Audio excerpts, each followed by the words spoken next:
So when she said this after her husband passed away, Abu Salama, so after her iddah, Abu Bakr came to her and proposed to her, and she said no. Allahu Akbar. Abu Bakr. She said no because for her, Abu Salama had her heart, you know. And then later on, Prophet himself came to her and proposed to her. Even when Prophet ﷺ proposed to her, she had three conditions. Before she agreed to marry Prophet, she said three things to Prophet ﷺ. She said, "Oh Ya Rasulullah, oh Prophet of Allah, what an honor for you to ask my hand in marriage. But I'm afraid there's three things that I have." And Prophet said, "What are those three things?" She said, "First, I have a ghiyara, meaning I'm a jealous woman. I know you have other women. You have Aisha radiallahu anha, you have Hafsa. They're all young. But if I become your wife, I'm a very jealous person. I don't know if I could do it because I'm afraid if I did, if my jealousy anger you, then Allah became angry with me. Allah might punish me because I'm giving you a hard time because of my jealousy." Allahu Akbar. You see how they see things? And Prophet said, "Okay, what's the second one?" And she said, "As you can see, I'm not that young anymore. You know, I'm not that young. I'm not young like your other wife, like Hafsa and Aisha." And Prophet said, "What's the other one? What's the last one?" And she said, "I have kids. I have four kids in my previous marriage." Prophet said, "Okay, so as far as your number one, that you have a ghiyara, meaning you have a jealousy, I'm going to make a dua and ask Allah to remove this jealousy from you, from your heart." Allahu Akbar. And Prophet said, "As for your second, that you are no longer young women." And Prophet said, "The same, I'm afflicted with the same calamity." Look at the humor. Look at the sense of humor of Prophet ﷺ. He told her, "I'm afflicted with the same calamity like you," meaning you worry about that you're no longer young, you're an old lady or whatever. I have the same disease. I'm an old man too. Allahu Akbar. And then Prophet said the third one, yeah, Prophet said, "Iyaluki iyali." Allahu Akbar. He said, "Your family is my family. You have four kids, don't worry about it. They are my kids too." What a beautiful proposal. See, so Prophet proposed to her like that, and she became Prophet ﷺ wife. She was the same woman in Hudaybiyah when the entire Sahaba, when Prophet told them to shave their hair because the Quraysh would not let them in Mecca to make a Umrah. We're going to talk about that inshallah in a lot of details. But right now, so Salama was with Prophet ﷺ in Hudaybiyah. The entire Sahaba did not obey Prophet when he told them to shave their hair. Allahu Akbar. And Prophet said, very soon Allah may completely destroy my ummah because of not obeying Prophet. And Prophet was talking in his tent, and Salama came to him who said, "Oh Ya Rasulullah, this Sahaba, they would do anything. They would put their life for you. They would die for you. They would do anything for you. All you have to do, just go outside, shave your head, and watch them." She gave advice to Prophet ﷺ. Prophet went out and called someone to shave his head, to shave his hair. When the Sahaba saw Prophet ﷺ, he's himself shaving his head. Oh my God! You see them running. They all want to shave their hair. Allahu Akbar. See, because of her advice, because she was a very wise woman, and she was a very beautiful woman. She advised Prophet, and Prophet completely take her advice. So because of this, we as a Muslim, especially Muslim men, we have to take advice sometimes from our wives. Sometimes they might say something that would benefit you. Don't think you know everything more than them. You know, so let us take advice from each other, especially from your spouse. Sometimes they might, if they tell you something, that you don't think this is the right thing.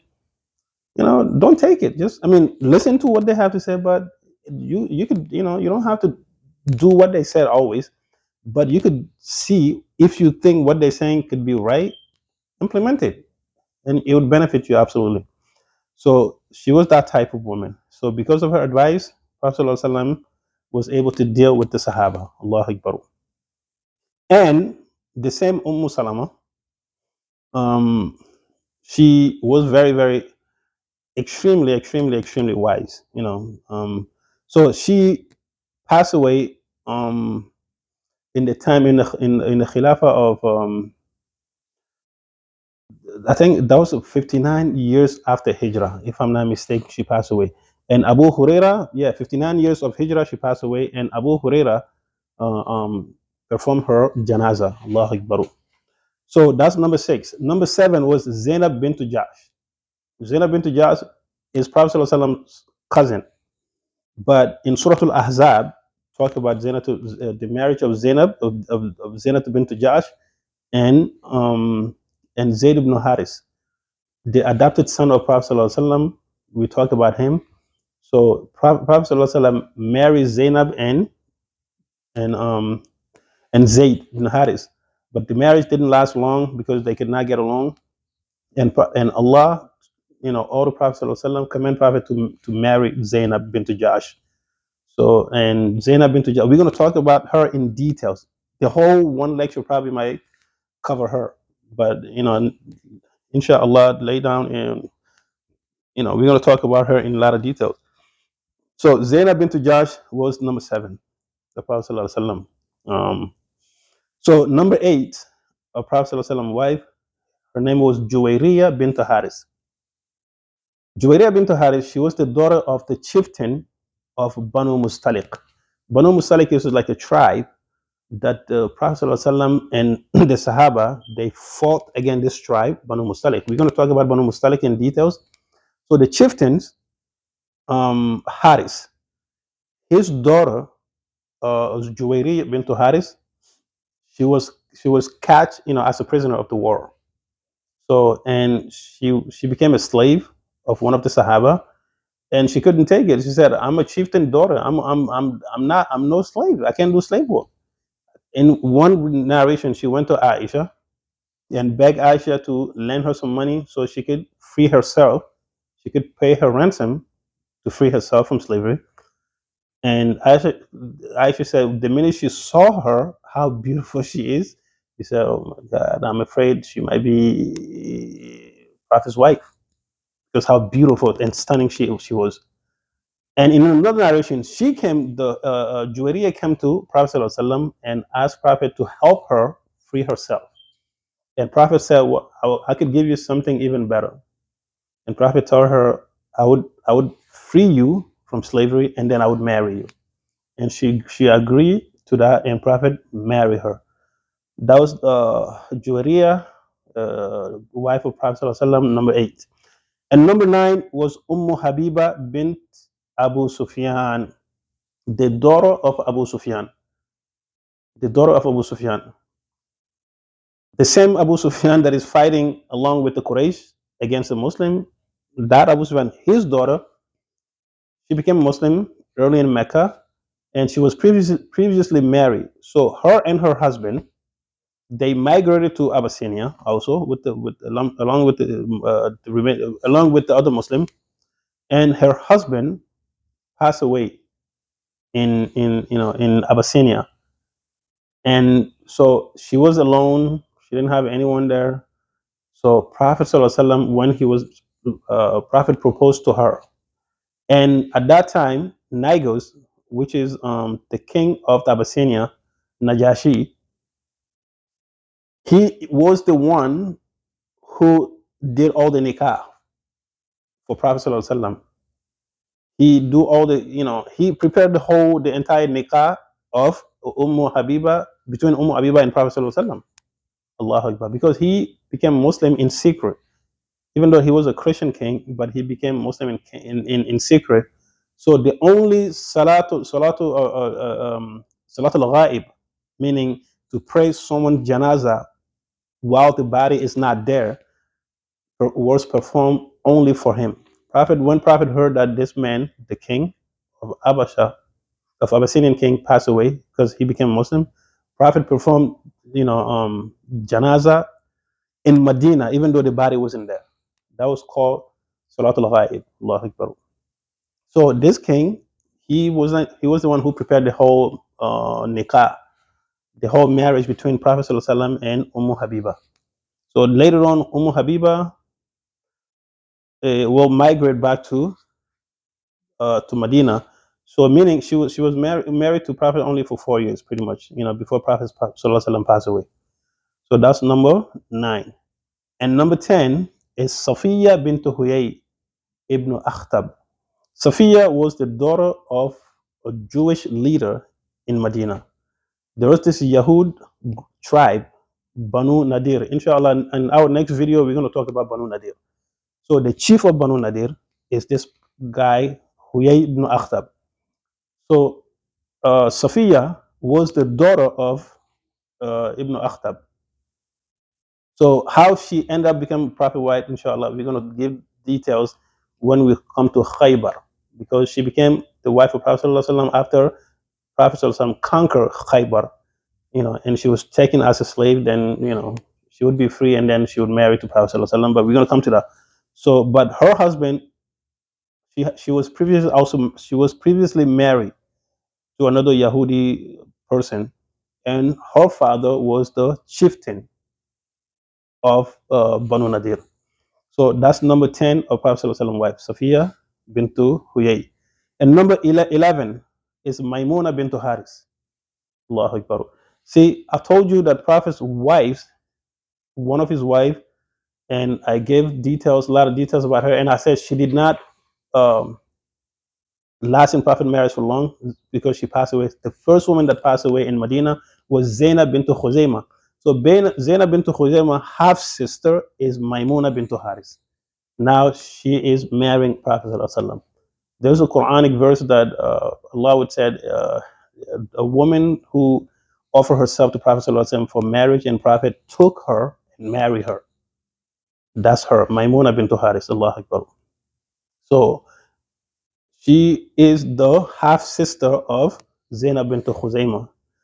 I told you there's a woman who has 6 daughters, and all daughters marry, one of the noble people, or they have a son that are noble. Yeah. So Zainab bintu Khuzaymah and Maimuna bintu Haris, they both sister, meaning half sister, because they are in the same mother but different father. So they both marry Prophet Sallallahu Alaihi Wasallam. So this is Maimuna number 11, Maimuna bintu Haris, the half sister of Zainab bint Khuzaymah. Allahu Akbar. That's number 11. So, and she also, her marriage only lasts for 3 years with Prophet ﷺ, because she married Prophet, she married to Prophet ﷺ toward the end of the Prophet's life. So the marriage only lasts 3 years before Prophet passed away. And the last one is Mariyatul Qibti. That's number 12. Many scholars said Prophet ﷺ married 11 wives. And I just mentioned those 11 wives. But the number 12 is married Kipti. Married Kipti, and the scholars, they differ. Some said he freed her from slavery and then married her. Some said no, he did not. But the only woman who got a son with Prophet beside Khadija, the first wife of Prophet, is her, married to Kipti. See, when Prophet ﷺ, when he sent letters to different regions, he sent letters to Najashi, he sent letters to Caesar, he sent letters to the Byzantine Empire, to the Roman Empire. He sent letters to even the how you call it, the Zoroastrian Empire, nowadays Iran. So, and he sent a letters to Caesar, meaning the time of Egypt. So the Egyptians king, Caesar, replied Prophet's letters, because when Prophet called them to come to Islam, he replied letters, that he respect Prophet and he would honor him. So he gave some gifts and some slave in return.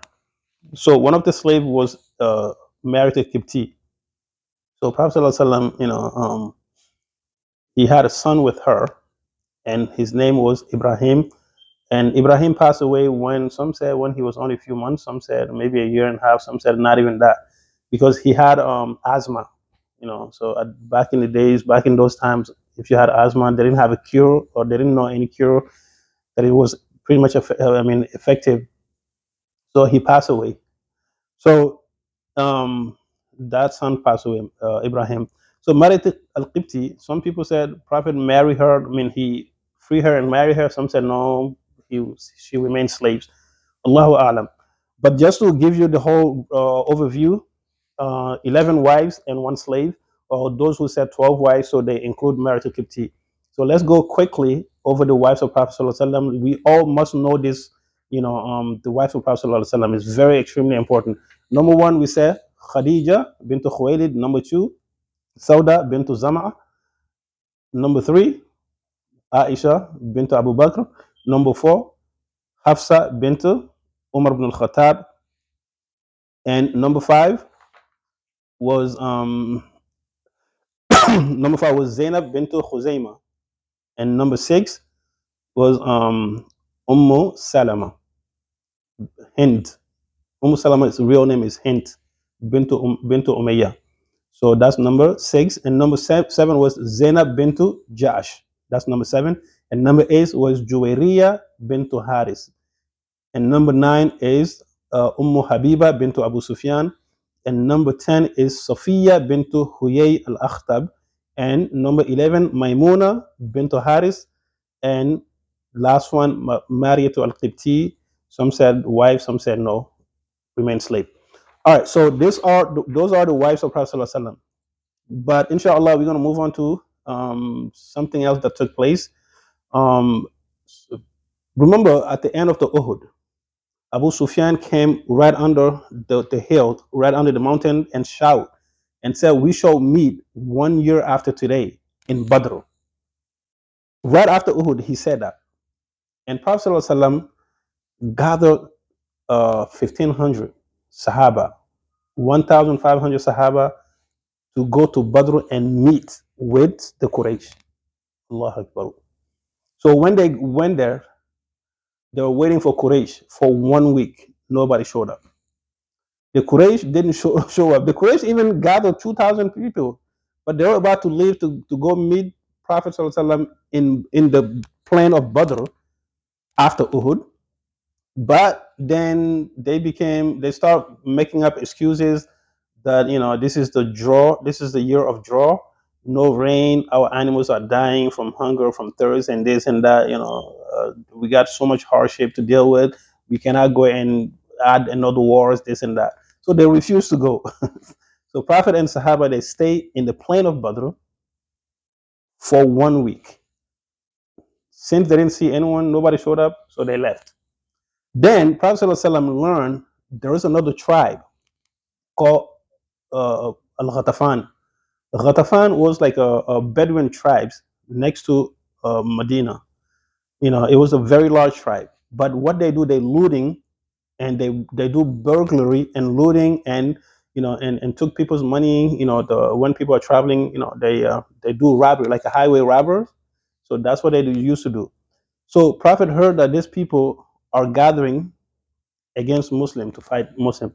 So Prophet gathered another 1,500. Some say 700. Some say about 1,500 of Sahabi to go fight these people. So that's what that battle is called, Battle of Zatu'Rika. Battle of Zatu'Rika. So in the way there, when Prophet ﷺ reached this battlefield, he could see this Banu Ghatafan from a distance. So the two armies comes together, but they could see each other from the distance. And Prophet ﷺ stayed there for like almost, some said 3 days.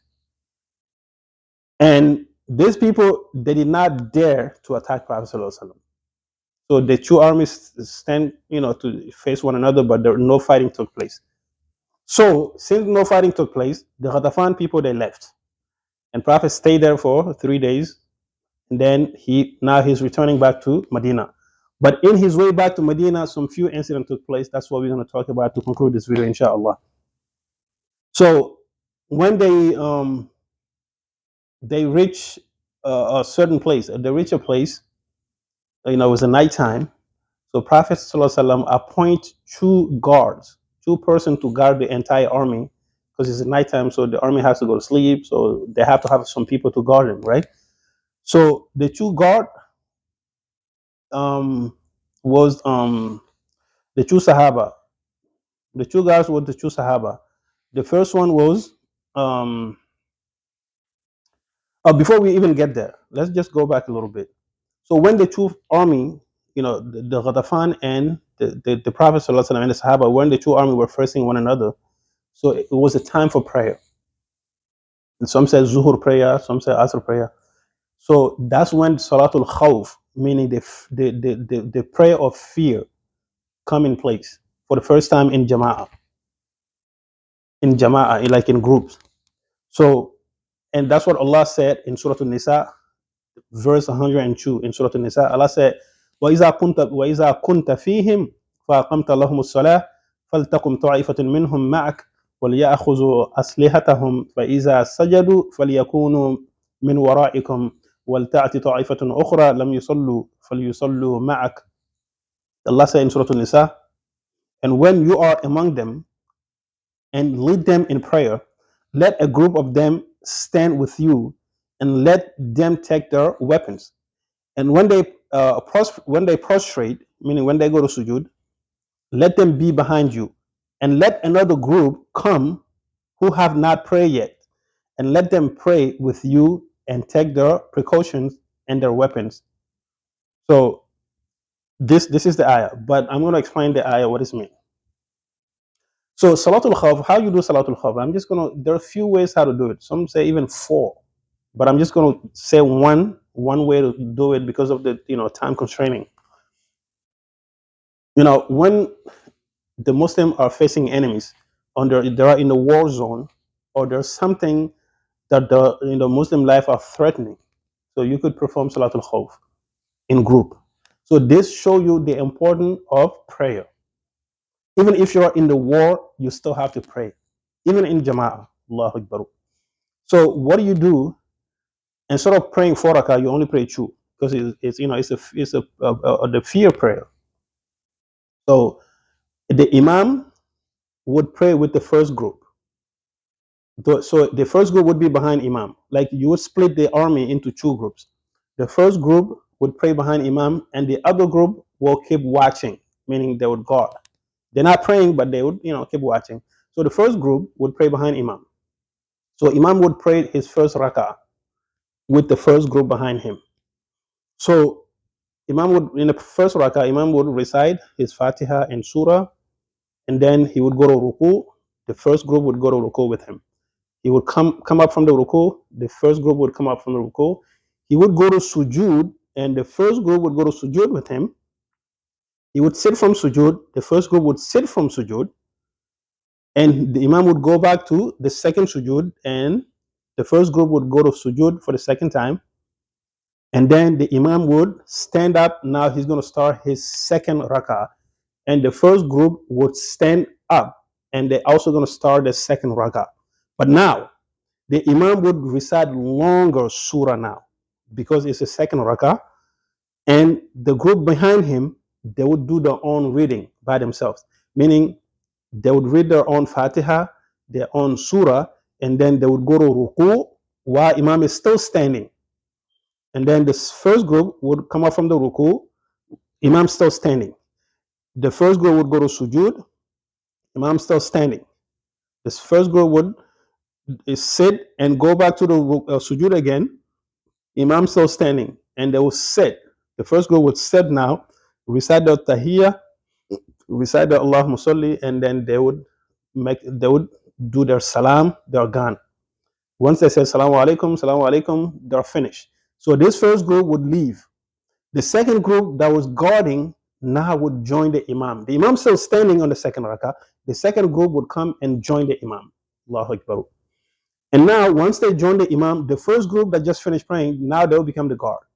So now, the imam in his second rakah, but the second group, that's their first rakah. They're following the imam now. So imam would come to ruku, this second group go to ruku with Imam. Imam would stand up from the ruku, they would stand up with Imam. Imam would go to sujood, they would go to sujood. Imam would sit from sujood, they would sit from sujood. Imam would go again to second sujood. The second group would go to second sujood with Imam, and Imam would sit now because that's his second rak'ah. He would sit, and this group, they don't sit. You see, in this particular prayer, they don't sit. But in the other prayer, they would sit with the Imam, even if it is the first rak'ah. But in this particular prayer, they don't sit. They would just get up. So the Imam would remain sitting, recite his tahiyya, but he would make a longer dua. So this second group, they would be up, so because they're gonna do the second rak'ah now. They will recite Fatiha and surah, and then they will go to ruku. Imam still sitting, they will go to ruku, sujood, and sit, and sujood again, they would sit. Now when they sit, now they follow Imam. They don't say salam alaikum, they have to wait. Because now Imam is sitting, they're sitting for the second rak'ah also. So Imam would finish his prayer and say Assalamu alaikum. They also would say Assalamu alaikum. So Imam got two rakah. Each group also got two rakah. This is how you pray. This is one of the best way to pray it, but there's other different way how to do it, inshallah. So this is Salatul Khawf. This is, some said, because of this confrontation between the Sahaba and this tribe, Ghatafan, the Salatul Khawf as a Jama'ah came down, and this became part of Islamic law. Some said no, when Prophet ﷺ was going to Hudaybiyah, that's when Salatul Khawf ayah came down. Allahu A'lam.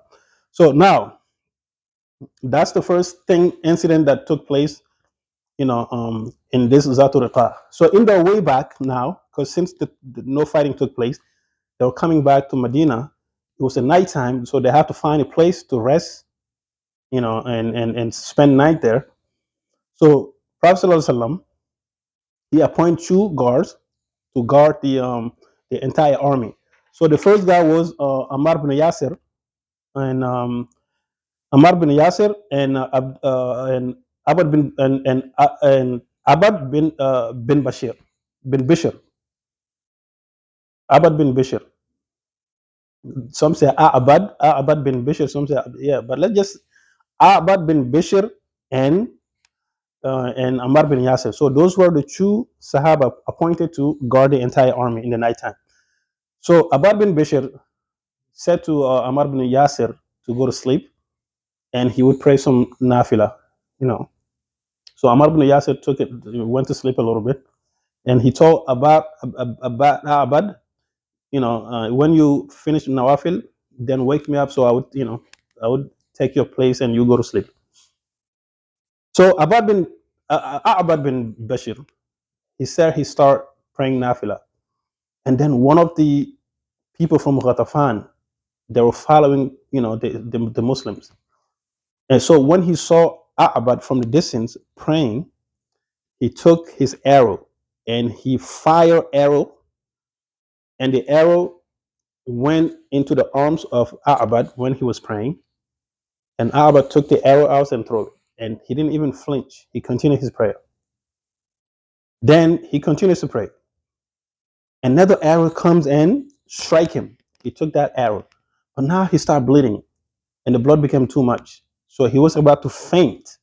That's when he woke up Ammar bin Yasir, and Ammar said, "Why you didn't wake me up early since the first arrow?" He said, "Because I was tasting the beauty. I was tasting the beauty of Salah. Because when you are in a deep Salah, you don't feel anything." He said he was connected to Allah, and he was feeling the beauty of Salah. That's why he could not break his Salah. But since he would start fainting, and he didn't want to lose the trust that Prophet ﷺ gave him to guard the entire army. He didn't want to lose that trust. That's why he wake Ammar bin Yasir. Allahu Akbar. That's another incident that took place. So another incident that took place in their way back still, when it's Fajr time, after they pray Fajr, they left, and they kept coming. They kept going, traveling and traveling. So when it's like a really, really harsh, burning, scorching sun in the daytime, like afternoon time, Prophet ﷺ told Sahaba to find a place to rest because it's too hot. So they find this valley with few trees. So all Sahaba ran toward this valley. and find some tree, shade of tree, and rest there. So Prophet ﷺ, he himself find this place under the tree. So he rested there. And all the Sahaba went to sleep because they were so tired, including Prophet ﷺ. So another one from Ghatafan, his name was Ghawras.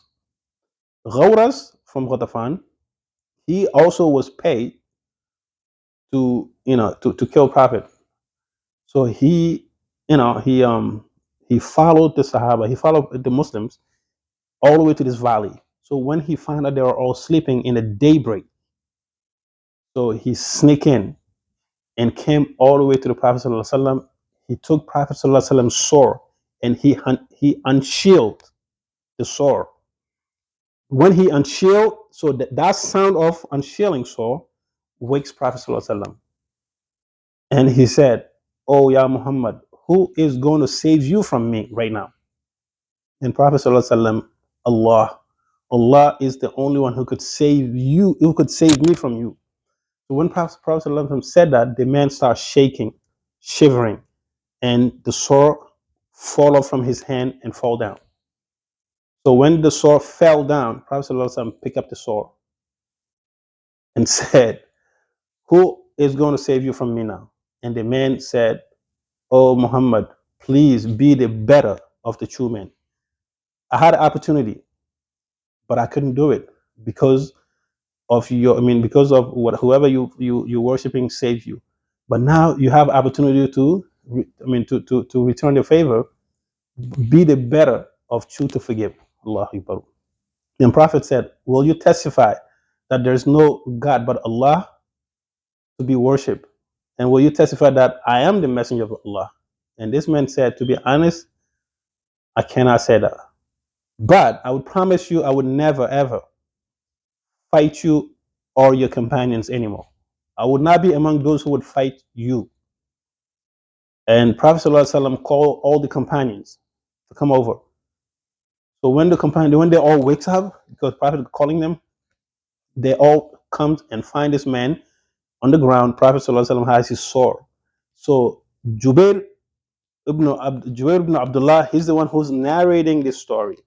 He said, when Prophet ﷺ called out, we all rushed to the Prophet ﷺ, and we found Prophet ﷺ is having his sword, and this man is sitting down. And then Prophet ﷺ explained all what happened what happened. The Prophet explained everything to the Sahaba, that this man sneaked in and he took my sword and he unshielded and he asked me, "Who could save you from me?" And I said, "Allah." So he started shaking and the sword fell. So I picked up the swords, and now I'm asking him, "Who's going to save you?" That's when I call you guys to come in. Allahu Akbar. So this man, Ghawras, he said, "I'm not going to fight you or your companion anymore. Please let me leave." So Prophet ﷺ allowed this man to leave. So he left. He went to his people and he told his people, "I just came from the best of the mankind. جئتكم من خير الناس. I just came to you from the best of mankind who is more forgiving." Allahu Akbar. Even though he hasn't become a Muslim at that point, but he still recognized how soft-hearted Prophet ﷺ was. So that's another incident that took place. So in the way back still to Medina, Jubair ibn Abdullah, the same person who was narrating the story, he said that when everyone was coming, he found Sallallahu Alaihi Wasallam